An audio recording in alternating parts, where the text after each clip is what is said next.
Jesus vem no verso 44 e diz: vós sois filhos do diabo. Meu Deus, é uma palavra forte, séria. Vós sois filhos do diabo. Jesus nunca disse isso num bar, nem na casa de uma prostituta, nem na casa de um cobrador de impostos, traíra que cobrava imposto para os romanos e botava um ágio gigantesco em cima e ficava rico às custas da pobreza do próprio povo, dos seus irmãos. Mas Jesus nunca chamou nenhum deles de filho do diabo. Ele não disse para Zaqueu, no alto de um sicômoro: desce daí, filho do diabo, porque hoje terás o privilégio de que eu entre em tua casa para te salvar, desgraçado. Não, era outro tratamento, outros modos. Desce depressa, um sorriso brilhante, um olhar brilhante e um sorriso franco no rosto. Zaqueu, chama pelo nome, não chama de o publicano. Zaqueu, desce depressa, porque hoje me convém. Não era te convém. Ele chama a conveniência para ele. Hoje me convém pousar em tua casa. É minha conveniência. Eu preciso da tua casa, de ti. Eu quero sentar contigo à mesa. Desce, vem. E vocês minimamente sabem o que aconteceu depois. Mas Jesus diz aqui: vós sois do diabo. Sois do diabo, que é o vosso pai. Sois do diabo, que é o vosso pai. É um pessoal que tinha acabado de dizer que cria nele, em Jesus. Mas Jesus nunca deu importância a confissões de fé. Lá em Mateus 7, em Lucas 13, se fala daqueles que dirão no último momento: Senhor, Senhor, abre-nos a porta. Em teu nome nós expelimos demônios, profetizamos, operamos muitos milagres. Mas Jesus diz: eu lhes direi, Jesus, naquele dia lhes direi, explicitamente, não por parábola, o seguinte: eu não sei quem vocês são. Nunca vi vocês. Vocês falavam Senhor, Senhor, Senhor, mas não era sobre mim. Era acerca de vocês mesmos, do poder que vocês queriam ter sobre os outros. Vocês podem ter operado milagres, e não foi por causa de vocês e nem vocês. Fui eu atendendo à fé dos pequeninos, dos carentes, dos ignorantes, dos necessitados, e vocês pensavam que aquilo era uma validação? A vocês que vivem praticando a mentira, a iniquidade, o ódio, separando o joio do trigo, fazendo tudo o que eu disse que não era para fazer? Vós sois do diabo, que é o vosso pai, e quereis satisfazer-lhe os desejos. Vocês dão uma volta ao mundo, constroem uma teologia, escrevem um compêndio para finalizarem isso, tornando a vida humana pior, mais difícil e impossível. E estabelecendo coisas que dentro de vocês, de todos vocês, não são verdade em tempo algum. A mulher de vocês sabe que não é. Os filhos de vocês sabem que não é verdade. Quem conviva com vocês sabe que não é verdade. E vocês, se não sabem que a verdade sobre vocês mesmos, é porque já morreram. Já estão empedrados sem consciência no seu próprio pecado. Filhos do diabo que querem atender aos desejos da perversidade. O caminho e a porta são estreitos, mas vocês fazem disso algo impossível. Só não será totalmente impossível porque a minha graça se derrama sobre as pessoas. Mas quem quer que leve vocês a sério já se aliena, se afasta, se ausenta, se exila, se põe no ostracismo, se condena, porque diz: Deus nunca vai querer nada comigo, porque ouviu a construção feita pela elaboração diabólica e maligna da teologia de ódio e raiva de vocês, de exclusão de vocês, creram nessa mentira e se alienaram. Quem vocês acham que receberá juízo naquele dia? Quem vai ficar de fora naquele dia? Aquele que se autoalienou pela mentira que vocês ensinaram contra Jesus e contra o Evangelho? Ou os que ensinaram, fizeram e fabricaram essa mentira? O diabo, o pai de vocês, foi homicida desde o princípio e jamais se firmou na verdade. Porque nele não há verdade. Não há. Quando ele fala, profere a mentira, fala do que lhe é próprio. Porque é mentiroso. É mentiroso. Aquele que mente contra a sua própria natureza, aquele que não é honesto nem com a sua própria queda, é mentiroso. A primeira dimensão em relação à qual eu preciso ser sincero e verdadeiro é em relação a quem eu sou. Eu preciso ser honesto com a minha própria queda, como diz Paulo em Romanos 7, com o mal que habita em mim. Embora agora, por causa da cruz, já não haja mais nenhuma condenação para quem está em Cristo Jesus. Mas para estar em Cristo Jesus, eu preciso primeiro ser honesto com a minha queda, a minha e a de todos os homens que igualmente pecaram e carecem da glória de Deus. Mas o Supremo Concílio da Igreja Presbiteriana esqueceu tudo isso. E existe agora contra essa verdade. Essa e muitas outras. E estão se tornando gente, com toda tristeza, temor e tremor no meu coração, eu digo, gente parceira do que o diabo gosta. Gente dando suporte e apoio à mentira, ao engano. Dizem que creem no Evangelho desde que não haja implicações viscerais. Eles preferem obedecer morais, estéticas, do que a ética profunda que modela o caráter, transforma a mente, ilumina o olhar e nos dá os paradigmas de interpretação que são os praticados por Jesus, a palavra encarnada, o verbo, o logos, o evangelho, a boa nova, que é a única palavra que eu tenho que praticar e viver as suas pautas, e viver a defesa das causas de Jesus, e assim combater o bom combate, completar a carreira e guardar a fé. São coisas que não se separam. Esse ódio homicida e a mentira. Porque para você odiar, você precisa ter uma capacidade muito grande de mentir sobre suas razões, sobre quem você é. Você precisa ter a capacidade de mentir contra a verdade do teu ser. Aí tem gente que ainda quer saber o que pode haver de maligno na mentira. Não foi só uma fake news.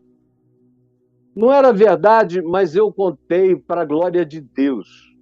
Porque como eles não sabiam qual era a verdade, ficou todo mundo impressionado, disse aleluia, e aceitou o meu convite para ir na igreja. É verdade que o pastor, quando prega, aumenta, exagera, inventa, faz um monte de coisas, mas depois ele chama quem quer aceitar Jesus para ir à frente, e tem muita gente que vai crendo, mesmo que tenha sido mentira. E aí a gente os aceita, se eles primeiro se submeterem a tudo que a nossa seita estabelece como condição sine qua non para fazer parte dela e então por ela ser apresentado a Deus, porque há um só mediador, uma só mediadora entre Deus e os homens. E não é Nossa Senhora, é a Igreja Evangélica, a única medianeira. Se não estiver dentro dela, não tem Deus. Porque na prática é isso que eles estão dizendo, é isso que estão ensinando. Um espírito de ódio, de apartheid, de separatismo, de supremacismo, de diferenciação por santidade, moralista, exterior, farisaica, de expressões e modos de performances exteriores, de teatralidades. Só isso. Verdade para vocês é performance. O caminho para vocês é moralismo visível. Verdade para vocês é performance comportamental. Vida para vocês é obediência aos ditames ordenados por aqueles que vocês julgam serem os superiores, ou vocês próprios que são os superiores dos demais. Essa é a vida. E a vida só acontece dentro da igreja, da congregação, daquele grupo, daquela seita, daquele gueto. E vocês estão dizendo que são meus discípulos?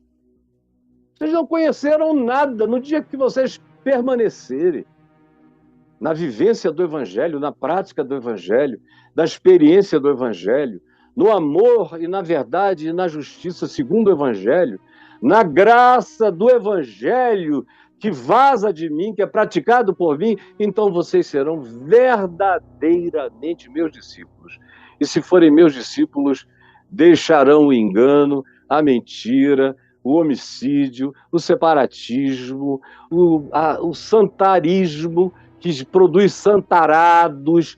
Vocês deixarão isso tudo e serão gente que abraçarão os que eu abraço, que sorriem para quem eu sorrio, que acolhem os que eu acolho, entrarão nas casas onde eu entro, tratarão com gentileza todos os que eu trato, e dirão a palavra que eu digo e viverão conforme essa palavra, e todos identificarão em vocês os traços da minha face, do meu amor, da minha graça, e sereis então verdadeiramente meus discípulos. Qualquer outra alternativa gera só mentira, ódio, escravidão, engano, auto-engano, negacionismo, superioridade, supremacismo, como a gente encontra a todo lado, à nossa volta, e ficando dia a dia cada vez pior. Porque essa é uma coisa que não tem vocação para melhorar. Essa é uma coisa que só tem vocação para piorar.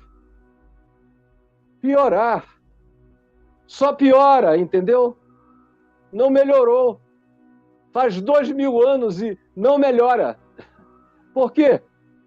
Porque o que a gente vê chamado de cristianismo é esse pessoalzinho aqui. Só que agora como cristãos. Mas é o mesmo espírito. Mesmo espírito. Especialmente nos últimos 1.700 anos, onde esse espírito teve liberdade total, prevalência absoluta. Mesmo espírito homicida, mesmo espírito repressivo, mesmo espírito de juízo, mesmo espírito de apartheid, mesmo espírito de inferno contra o próximo, inferno no olhar, e mentira, e são capazes de aceitar a alienação do próximo por causa das suas próprias invenções, das suas próprias construções, do seu desejo de agradar, de satisfazer uma vontade miserável que não vem dos céus, não vem do Evangelho, vem do diabo, que é o patrono dessas doutrinas da morte, do inferno, da separação, da antivida, que transforma cristãos em gente da arminha contra o próximo. Filhos do diabo, e quereis satisfazer-lhe os desejos. Ele foi mentiroso desde o princípio. Mente de maneira tão absolutamente natural que vocês que foram aprendendo a repetir essas coisas, vocês que se tornaram discípulos desse comportamento maligno, satânico e diabólico, se tornaram insensíveis para o fato de que vocês mesmos se tornaram a imagem e semelhança do diabo. Não é a imagem de Deus, é a imagem do maligno. Porque o diabo é que é assim, não segundo eu, segundo Jesus. Ele é assim. E ele adora ser religioso mais do que qualquer outra coisa que o mundo propõe. É o prêmio supremo de Satanás, é se passar por teólogo, sacerdote, representante de Cristo, purificador da igreja, doutrinador supremo, dizendo quem são os homens que entram e quem são os que ficam fora, quem pode, quem não pode. Perversos. Sem nem perceberem o que a mentira vai fazendo no coração deles todo dia. Porque a mentira faz uma quantidade brutal de coisas na gente. Eu diria a você que não tem nada que desconstrua mais o caráter humano do que a mentira. Não é possível ter caráter e mentir, mentir e mentir. Eu não estou falando de alguém que deu uma derrapada e falou uma mentira para tirar o corpo da reta e que ficou arrependido, não gosta disso, luta contra isso, se autorrecrimina, faz tudo para não recair, para não entrar em recorrências, nem fazer disso qualquer forma de hábito, ao contrário, aborrece a prática. Não estou falando disso, eu estou falando daquilo que vai virando um modo, vai virando um hábito, vai virando uma forma de passar pela existência, vai virando um caminho de ascendência social, religiosa, econômico, financeira, política. Mentira. Praticamente tudo que você vê construído em volta está erguido sobre o fundamento da mentira, do capricho, das idiosincrasias pessoais que o narcisista religioso transforma em doutrina, em dogma e em obrigação para os outros. Mas eles próprios, de acordo com Jesus em Mateus 23, são aqueles que se colocam sob o maior rigor do juízo de Deus. Porque são aqueles que, em nome de Deus, falsificam a vida para os que não sabem discernir entre a mão direita e a mão esquerda. Leia Mateus 23, aquilo tem a ver com gente como os que estão decidindo esses ditames morais, doutrinários e dogmáticos da Igreja Presbiteriana para o resto do mundo e do planeta ou do país brasileiro. Tragédia. E aí vão se tornando mentirosos, vão se tornando gente pasteurizada, vão se tornando verdadeiros membros da sociedade líquida, que são essas pessoas que têm a rigidez do moralismo, mas têm uma liquefação de caráter, porque se tivessem caráter, não estabeleceriam nenhuma forma de moralismo. Só consegue ser moralista quem não tem caráter, quem é mentiroso. Porque a pessoa de caráter não é moralista, porque a partir de si mesma ela sabe que não pode estabelecer moralismos nem objetivos nem subjetivos para ninguém, pois todos pecaram. Todos, igualmente. Tanto pecaram quanto carecem da glória de Deus. Aí a mentira tira o caráter, adoece a mente, tira a capacidade cognitiva, porque para você ter uma capacidade cognitiva razoavelmente intacta, você tem que ter um vínculo com a verdade, com a realidade, com o que é, não com aquilo que você projeta a partir de você, das suas doenças, da sua pocilga de alma sobre o próximo. Isso não é a verdade. É a verdade em você, que você transfere para o outro, porque em você não a encara para se tornar verdadeiramente discípulo. Você prefere dizer que não é escravo, nunca foi, que não peca, que está acima do bem e do mal. Ao final, Jesus diz: filho do diabo. Mentiroso. Como é que você vive assim? É porque o processo cognitivo está anulado. A autopercepção está cegada, dessensibilizada. A pessoa entra num processo psicológico de dissociação da realidade. Ele passa a construir um superego, um self, um si mesmo, totalmente fantasioso, como faziam os fariseus, no clímax da sua mentira, do seu auto-engano, do seu negacionismo sobre si próprios. E aí quem perde o contato com a realidade, eu não mantenho nenhum contato com nenhuma realidade que não comece a partir do contato com a minha realidade. Se eu não admitir a minha realidade, eu perco todo o poder de cognitividade para interpretar a realidade de maneira minimamente lúcida. E se eu perco o olhar de amor, eu também perco o olhar de justiça. Porque justiça separada de amor vira justicismo iníquo. O que salva a justiça é o amor. É o amor que dá sabedoria para a justiça, senão ela se perde, cai no justicismo. Nada é possível sem amor, sem verdade. E sem o amor que comece de mim, para mim mesmo, e que ame a Deus no próximo com compaixão, e a verdade que inicie na minha autopercepção, porque se eu me enxergo, e quando eu me enxergo, eu aprendo que o outro não é diferente de mim. Ele é diferente de mim em algumas expressões, porque não teve as mesmas oportunidades, porque sofreu de maneira diferente de mim, porque não carrega ou carrega os traumas que eu não carreguei.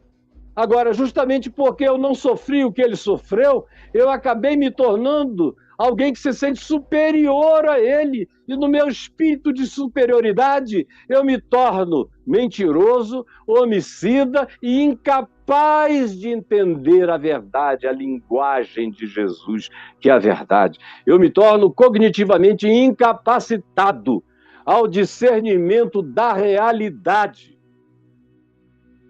É o que a gente vê acontecendo. A gente se pergunta onde é que esse pessoal vive, não é a pergunta que você faz? Meu Deus, o que é isso? Porque eles não enxergam mais nada. A gente fica assim, quando vive assim, não há modo de manter a sanidade mental, a sanidade emocional, a sanidade psicológica. E sanidade e santidade são a mesma coisa. A verdadeira santidade torna o ser humano são, mental, psíquica, espiritualmente e comportamentalmente. Agora, onde não há essa sanidade, não existe santidade. Existe santarismo perverso e homicida e mentiroso. Sem a prática da verdade, eu sou um escravo da mentira o tempo todo, ao ponto de não conseguir mais fazer diferença entre verdade e mentira, porque o mentiroso se torna para si próprio a medida de todas as coisas. Ele é a referência, ele é a medida. A mentira provoca a exacerbação do narcisismo, porque o mentiroso se põe acima do bem e do mal, e a sua autoproteção, para que ela se realize, ele se justifica por qualquer meio, por qualquer modo, por qualquer ato, por qualquer mentira, invenção, porque ele está acima dessas outras coisas que existem apenas para os mortais idiotados. Ele está acima do bem e do mal. Tamanha é a mentira dele que ele crê numa loucura dessas. E aí exacerba o narcisismo. Ele acha que pode, ele acha que sabe. Ele acha que ele é a pessoa que recebeu prerrogativas divinas para definir a existência dos outros. Não entende que o evangelho é para ele praticar, como Jesus disse. Se verdadeiramente permaneceis na minha palavra, sois verdadeiramente meus discípulos. Ele está falando com pessoas para praticarem o evangelho. Ele não está mandando pessoas decidirem como é que tem que ser a vida dos outros. Ele está dizendo, decidam como deve ser a de vocês, e deve ser conforme a minha palavra. Vivam a minha palavra.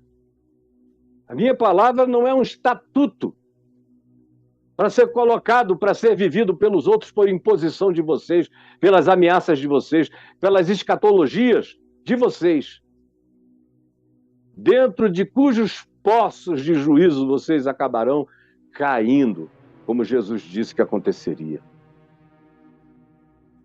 Mentira me faz uma pessoa capaz de mentir em nome de Deus sem nenhum constrangimento, de usar o nome de Jesus para inventar as maiores barbaridades e enganos, para colocar pessoas sob condicionamento, sob constrangimento, sob ameaça. Como eu vejo tantos que quando encontram comigo no particular, me dizem, Caio, você é a pessoa... Eu ouço isso a 3x2. Jesus sabe que eu ouço, eu estou falando na presença dele, com o meu coração posto nele. Eu ouço pastores de todas as denominações que me encontram no particular e me dizem, Caio, você é a pessoa que eu conheço mais parecida com Jesus. Infelizmente, eu tenho que advogar uma outra causa, porque as pessoas só obedecem sob medo e sob ameaça. Você já pensou o que é ouvir isso e de vez em quando eu ouço? E eu olho e digo, mas por que você faz isso contra o próximo e chamando juízo sobre você? Não faça isso. Não faça isso. Mas, Caio, se a gente não fizer, eles ficam soltos. Eu digo, não, eles só ficam sem estar sob o seu controle. Mas você não crê mais em Deus? Não crê mais no Espírito Santo? Não crê mais na liberdade de Deus se revelar a quem quer, quando quer, onde quer e como quer? Por que agora Deus ficou dependente das suas ações de John Wayne, nesse bang-bang religioso que vocês estabeleceram? Por quê? Eles, claro, não têm nenhuma resposta a te dar, mas não mudam e nunca se tornam verdadeiramente discípulos, porque nunca permanecem verdadeiramente na palavra. Mentira. E ela adoece. Adoece a gente. Há uma possibilidade estatística extraordinária de que o mentiroso crônico venha somatizar suas próprias mentiras. O corpo vai falar a verdade. O corpo fala, muitas vezes, a verdade que a gente oculta e camufla sobre as nossas mentiras. Mas o corpo grita. O corpo fala. Por isso, estatisticamente falando, é muito mais fácil um mentiroso hipócrita adoecer se houver nele ainda um pingo de consciência, do que uma pessoa que ande em verdade, em amor. Tem muito mais chance de viver uma vida melhor, de ter uma saúde melhor, se tratar física e organicamente, psicologicamente bem. Do contrário, não há quem não adoeça da própria alma, da própria psicossomatização. E adoecem não apenas a si próprios, não apenas no corpo, mas adoecem na mente. Vão se tornando paranoicos, se transformam nos grandes neuróticos persecutórios, adoecem em seus casamentos, como eu já ouvi da esposa de um desses, dizendo, pelo amor de Deus, quando é que eu vou ter o meu marido de volta? Porque ele se tornou isso e nunca mais voltou, eu não sei mais quem ele é. Adoece o casamento, adoece a sexualidade, adoecem a produção dos pensamentos, das emoções, dos sentimentos, adoecem as relações com os filhos, caem no rigorismo ascético, proibitivo, impositivo, danado, perverso. E os filhos vão ficando doentes. Os que se submetem adoecem. Alguns se suicidam. Os que não se submetem, às vezes se tornam a antítese proposital da tese perversa dos pais religiosos. Eu, às vezes, olho e vejo que a pessoa nem teria necessariamente aquela tendência. Aquilo ali se transformou numa reação, numa resposta à condenação, à perseguição, ao juízo, à advertência, à infernização, a todo tipo de profecia maligna e amaldiçoadora que os próprios pais jogam sobre os filhos, dizendo: se você fizer assim, se tornar assim, é isso que vai te acontecer. E se tiver um mínimo de personalidade nesse adolescente, nesse jovem, nesse ser humano, o indivíduo diz: chega, eu estou indo embora e eu vou ser a antítese de tudo isso aí. Adoecem seus filhos, e adoecem seus comportamentos, ou adoecem a sociedade, porque uma sociedade que olha para os seus cidadãos e os separa por critérios de moral religiosa e doutrinária, é uma sociedade fadada ao atraso, ao obscurantismo, ao engano, ao auto-engano e à maldade social. Porque não há compaixão pelo pobre. Se o pobre bate tambor e ele está vivendo mal, é problema dele, ele é que chama maldição. Se o indivíduo pratica uma determinada doutrina, ele invoca, por exemplo, mortos, e alguma coisa acontece com ele, não há coração para tentar ajudar, acolher, sem falar de nada, nem de coisa alguma, só abraçar, não. Se alguém se aproxima, chega antes dizendo que aquilo só aconteceu porque a pessoa vivia invocando espíritos malignos. São maus, são perversos mesmo. Agora, o herege sou eu, graças a Deus. Quero morrer na verdade dessa heresia do Evangelho e praticá-la com toda a paixão todos os dias da minha vida. E digo isso para quem quiser ouvir nos céus, na terra, debaixo da terra, tanto quanto diria isso se me chamassem e me dessem a palavra nesse Supremo Concílio. Diria pior do que eu estou dizendo aqui agora, porque eventualmente olhando os rostos de muitos deles que eu conheço da boca ao ânus e ao que fazem, eu ficasse tão mais tomado de zelo e de ira santa que dissesse o que aqui eu nem estou dizendo. Mentira. Jesus, nós estamos cercados de mentira, de todos os lados. São mentiras nos mais altos escalões das nossas governanças. Mentem com tanta frequência que naturalizaram a mentira. Inventam, criam, atribuem, elameiam e dormem sem angústia, porque perderam já a alma. São capazes de torcer as maiores evidências. A verdade já não se prova mais nem com a morte de quase 700 mil pessoas, mas ainda assim tinha gente dizendo: não é nada, vocês são os covardes, é só uma gripezinha, botem a cara para fora.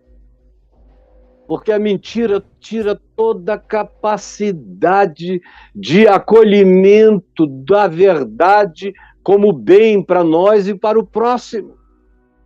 O culto à mentira é suicida, é destrutivo em todos os âmbitos. Mas aquele que se torna filho do diabo passa a amar a prática da mentira como tábua de salvação, como recurso para a vitória, para a supremacia, para o controle, para a manutenção dos meios de autoritarismo contra a vida do outro, destruindo a nós mesmos, as nossas famílias, as nossas casas, os nossos filhos, introjetando neles traumas horrorosos, dos quais alguns passam a fugir para o resto da vida, sem nem quererem ouvir o nome de Deus. Como diz Paulo, pois o nome de Deus é blasfemado no mundo por vossa causa.